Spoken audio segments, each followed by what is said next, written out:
Welcome back clean news. चलिए देखते हैं मध्य प्रदेश की 25 फटाफट बड़ी खबरों को। इससे पहले आप एमपी के किस जिले से न्यूज को देख रहे हैं हमें कमेंट बॉक्स में जरूर बताइए। साथ ही डेली अपडेट रहने के लिए चैनल को सब्सक्राइब कर बेल आइकन को दबाना बिल्कुल न भूलें। आज का लाइक एम 3000 है, उम्मीद करते हैं कि आप इसे पूरा करेंगे। उच्च शिक्षा में अनुकंपा नियुक्ति के निर्देश। उच्च शिक्षा मंत्री श्री मोहन यादव की अध्यक्षता में आज मंत्रालय में विभाग की समीक्षा बैठक संपन्न हुई। बैठक में मंत्री श्री यादव ने कहा कि विभाग में लंबित अनुकंपा नियुक्ति एवं पेंशन प्रकरणों का निराकरण शीघ्र करें। अनुकंपा नियुक्ति के विषय में उन्होंने कहा कि कोरोना काल में प्रदेश के जिन महाविद्यालयों में शासकीय सेवकों की मृत्यु हुई है उनमें संबंधित महाविद्यालय के प्राचार्य व्यक्तिगत रुचि लेकर प्रकरणों को निपटाएं।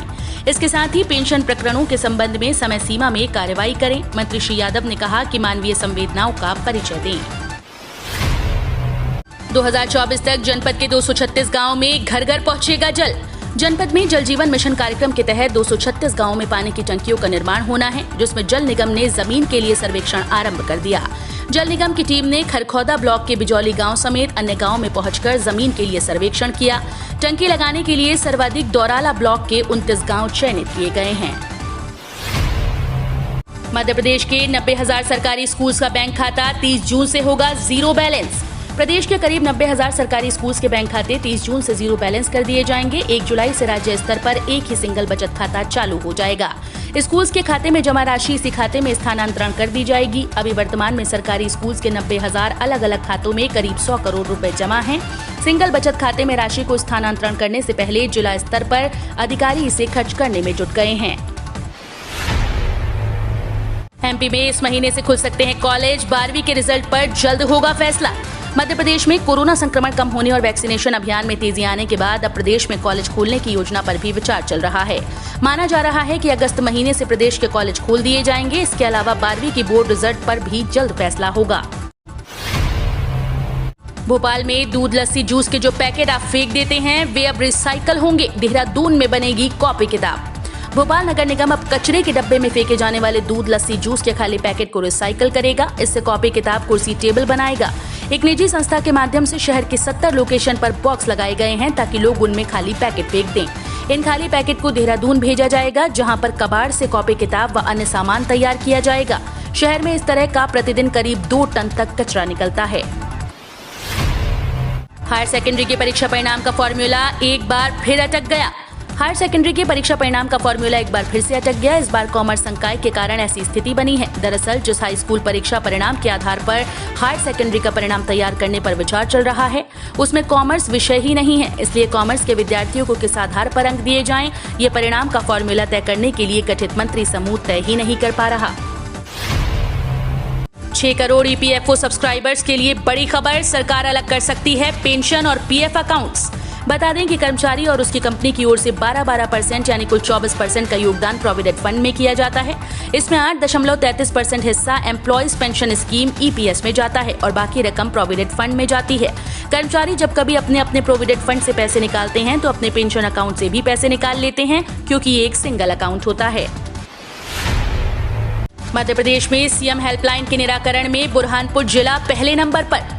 मई 2021 की सीएम हेल्पलाइन जिलेवार ग्रेडिंग जारी कर दी गई है। कलेक्टर प्रवीण सिंह के कुशल मार्गदर्शन में सीएम हेल्पलाइन में प्राप्त शिकायतों के निराकरण में दक्षिण का द्वार कहलाने वाले ऐतिहासिक बुरहानपुर जिला कोरोना नियंत्रण में बेहतर प्रदर्शन के साथ सीएम हेल्पलाइन के संतोषप्रद निराकरण में भी प्रदेश में प्रथम स्थान पर रहा। ज्योतिरादित्य सिंधिया ने जीवाजी यूनिवर्सिटी को केंद्रीय विश्वविद्यालय का दर्जा देने लिखा पत्र। राज्यसभा सदस्य ज्योतिरादित्य सिंधिया ने केंद्रीय मानव संसाधन विकास मंत्री को पत्र लिखकर जीवाजी विश्वविद्यालय को केंद्रीय विश्वविद्यालय का दर्जा दिए जाने का अनुरोध किया है। वहीं सिंधिया ने मुख्यमंत्री शिवराज सिंह चौहान को भी पत्र लिखा, जिसमें जीवाजी विश्वविद्यालय में मेडिकल कॉलेज प्रारंभ करने का आग्रह किया गया। सीएम हाउस में जुटे शिव प्रकाश, मुरली और वीडी सिंधिया के नरोत्तम से बंद कमरे में 1 घंटे बाद भाजपा की प्रदेश कार्य समिति बैठक से ठीक पहले सियासी पारा फिर से चढ़ गया। एक तरफ सीएम हाउस में राष्ट्रीय सह संगठन महामंत्री शिव प्रकाश, प्रदेश प्रभारी मुरलीधर राव, प्रदेश अध्यक्ष वीडी शर्मा और प्रदेश संगठन महामंत्री सुहास भगत की मुख्यमंत्री शिवराज सिंह चौहान के साथ देर रात बैठक हुई, जबकि सांसद ज्योतिरादित्य सिंधिया के गृह मंत्री नरोत्तम मिश्रा के साथ बंद कमरे में 1 घंटे बाद हुई। मुख्यमंत्री खेत सुरक्षा योजना मध्य प्रदेश में जल्द लागू होगी।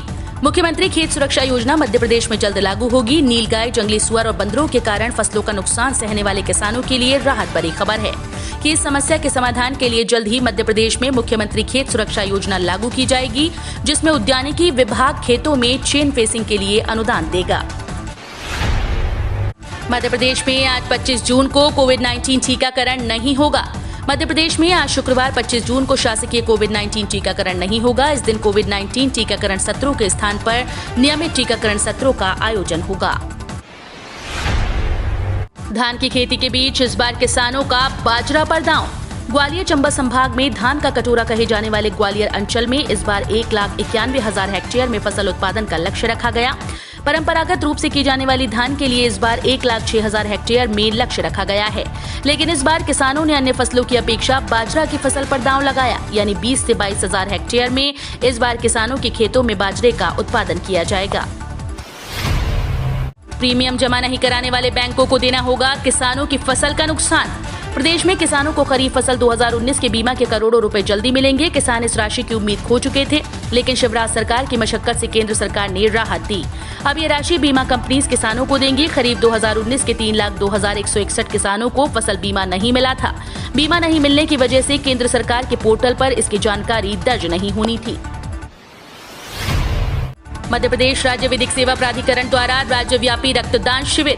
मध्य प्रदेश राज्य विधिक सेवा प्राधिकरण के तत्वावधान में कल शनिवार 26 जून को राज्यव्यापी रक्तदान शिविर का आयोजन किया जा रहा है। सदस्य सचिव गिरिबाला सिंह ने बताया कि कोविड प्रोटोकॉल का पालन करते हुए प्रत्येक जिला विधिक सेवा प्राधिकरण की निगरानी में रक्तदान देगा। इसी तरह तहसील में भी शिविर लगाए जाएंगे। एमपी का टीकाकरण वर्ल्ड बुक ऑफ रिकॉर्ड में दर्ज। कोरोना टीकाकरण में मध्य प्रदेश में रचा गया इतिहास वर्ल्ड बुक ऑफ रिकॉर्ड में दर्ज हुआ। यहाँ एक दिन में लगभग 17 लाख लोगों का टीकाकरण किया गया। वर्ल्ड बुक ऑफ रिकॉर्ड ने मुख्यमंत्री शिवराज सिंह चौहान को 22 जून को लिखे पत्र में इस बात की पुष्टि की है। वर्ल्ड बुक ऑफ रिकॉर्ड के भारत के प्रेसिडेंट संतोष शुक्ला ने मुख्यमंत्री चौहान को भेजे पुष्टि पत्र में कहा कि मध्य प्रदेश द्वारा टीकाकरण में बनाए गए रिकॉर्ड को रिकॉर्ड बुक में शामिल करने पर संस्था को प्रसन्नता है। प्राइवेट स्कूल फीस के लिए गाइडलाइन जारी करे सरकार। मध्य प्रदेश तृतीय वर्ग शासकीय कर्मचारी संघ द्वारा जारी विज्ञप्ति में बताया कि मध्य प्रदेश सरकार द्वारा शैक्षणिक सत्र 2021-22 के लिए निजी स्कूल द्वारा ली जाने वाली फीस के लिए नई गाइडलाइन जारी न किए जाने के कारण निजी स्कूल पूरी फीस जमा करने के लिए अभिभावकों पर दबाव बना रहे हैं। कोरोना महामारी के कारण इस सत्र में भी स्कूल अब तक नहीं खुल सके, जबकि स्कूल प्रबंधन अभिभावकों से मनमानी फीस वसूल रहे हैं। No vaccine no entry. जानिए इंदौर के लोगों को क्यों उठाना पड़ा ये कदम, किस बात का है डर।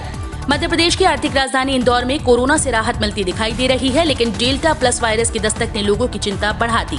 यही वजह है कि अब शहर के लोग ज्यादा सतर्क दिखाई दे रहे हैं। शहर के प्रमुख बाजारों और खान पान की जगहों पर नो वैक्सीन नो एंट्री के बोर्ड लगा दिए गए। वैक्सीन लगवाने वाले लोगों को खास तरीके के बैच भी दिए गए, जिसके लगे होने पर उन्हें मार्केट में प्रवेश दिया जा रहा है। एमपी में बीजेपी का जमीनी तैयारी पर जोर और कांग्रेस की कमजोर कड़ी पर नजर। मध्य प्रदेश में भारतीय जनता पार्टी का जहां अपनी जमीन को और पुख्ता करने पर जोर है, वहीं कांग्रेस की कमजोर कड़ी पर भी उसकी पैनी नजर है। यही कारण है कि संगठन लगातार पदाधिकारियों और कार्यकर्ताओं को सक्रिय रहने के मंत्र दे रहा है, तो कांग्रेस के उन नेताओं और कार्यकर्ताओं को अपनी ओर आकर्षित कर रहा है जो भाजपा में आने को तैयार हैं। सब मोदी चोर हैं बोलकर फंसे राहुल गांधी। मानहानि केस में सूरत की कोर्ट में हुए पेश। कांग्रेस नेता और वायनाड से सांसद राहुल गांधी आज मानहानि मामले की सुनवाई के लिए गुजरात पहुंचे। यहां सूरत की फास्ट ट्रैक कोर्ट में मामले की सुनवाई चल रही है। दरअसल राहुल गांधी पर मोदी समाज का अपमान किए जाने का आरोप है। बीजेपी विधायक पूर्णेश मोदी ने साल 2019 में राहुल गांधी के खिलाफ आईपीसी की धारा 499 और 500 के तहत केस दर्ज कराया था। बीजेपी विधायक ने अपनी शिकायत में कहा था कि राहुल गांधी ने सभी मोदी चोर हैं कहकर मोदी समाज का अपमान किया है। अफगानिस्तान से ट्रैक्टर लेकर नहीं आए 25 लाख किसान, सरकार में शर्म नहीं। किसान आंदोलन का नेतृत्व करने वाले नेताओं में से एक राकेश टिकैत ने केंद्र सरकार पर तीखा हमला बोला। टिकैत ने केंद्र सरकार पर किसानों से बातचीत न करने का आरोप लगाया है। उन्होंने कहा कि वो किसानों का अनसुना कर रही है और उसे ऐसा करते हुए शर्म भी नहीं आ रही। राकेश टिकैत ने कहा, ये 4 लाख ट्रैक्टर और 25 लाख लोग यहाँ हैं। ये ट्रैक्टर इसी देश के हैं, अफगानिस्तान से नहीं आए। एसबीआई के ग्राहकों को बड़ा झटका, 1 जुलाई से बदल जाएंगे एटीएम और चेकबुक से जुड़े ये नियम। अगर आपका अकाउंट देश के सबसे बड़े बैंक भारतीय स्टेट बैंक यानी एसबीआई में है, तो आपके लिए खबर बेहद जरूरी है। दरअसल एसबीआई 1 जुलाई 2021 से कुछ नियमों में बदलाव करने जा रहा है। नए नियम के तहत अब एसबीआई के ग्राहकों को एटीएम से पैसे निकालने और चेक के जरिए लेन देन करने के लिए नए सर्विस चार्ज का भुगतान करना होगा। पेट्रोल डीजल की कीमतों में तेजी। एक दिन की स्थिरता के बाद पेट्रोल डीजल की कीमतों में फिर से इजाफा हो गया। सरकारी तेल कंपनीज ने 24 जून को पेट्रोल डीजल के भाव फिर से बढ़ा दिए। लगातार हो रहे इजाफे के बाद ईंधन की कीमतें उच्चतम स्तर पर पहुंच गईं। पेट्रोल की कीमतों में आज 26 पैसे प्रति लीटर की बढ़ोतरी हुई है। जेपी नड्डा बोले, कांग्रेस पीएम की आलोचना करते हुए देश की आलोचना करने लगते हैं। भाजपा राष्ट्रीय अध्यक्ष जेपी नड्डा ने मध्य प्रदेश भाजपा प्रदेश कार्य समिति की बैठक को संबोधित करते हुए कहा कि भाजपा ने मध्य प्रदेश में लंबे समय में लगभग 15 साल 3 टर्म की सरकार देखी, सरकार चलाई है। शिवराज सिंह के नेतृत्व में मध्य प्रदेश को विकास की दिशा में ले जाने में काफी तरक्की की। एक ऐसा कालखंड आया जब मध्य प्रदेश में दूसरी तस्वीर देखने को मिली। 15 साल की सरकार के कारण आप भूल गए थे कि कांग्रेस की सरकारें कैसे चलती हैं। 1.5 साल के कांग्रेस के कार्यकाल में आपको वो भी देखने को मिला। यूजी फर्स्ट सेकेंड ईयर की ओपन बुक परीक्षा का टाइम टेबल घोषित। देवी अहिल्या विश्वविद्यालय ने यूजी फर्स्ट सेकेंड ईयर की ओपन बुक परीक्षा की तारीख निर्धारित कर दी। गुरुवार को विश्वविद्यालय ने ओपन बुक परीक्षा का टाइम टेबल घोषित किया, जिसमें यूजी सेकेंड ईयर की 6 जुलाई और फर्स्ट ईयर की 20 जुलाई से शुरू होगी। पेपर अपलोड और कॉपीज जमा करने की तारीख जारी हुई। लगभग 1.5 दर्जन से ज्यादा परीक्षा जुलाई में करवाई जाएंगी। हम रोज ऐसे ही न्यूज लाते रहेंगे। आपने अभी तक क्लीन न्यूज एमपी को सब्सक्राइब नहीं किया है तो फटाफट सब्सक्राइब कर लें। साथ ही बेल आइकन को दबाना बिल्कुल ना भूलें ताकि कोई लेटेस्ट अपडेट मिस ना हो।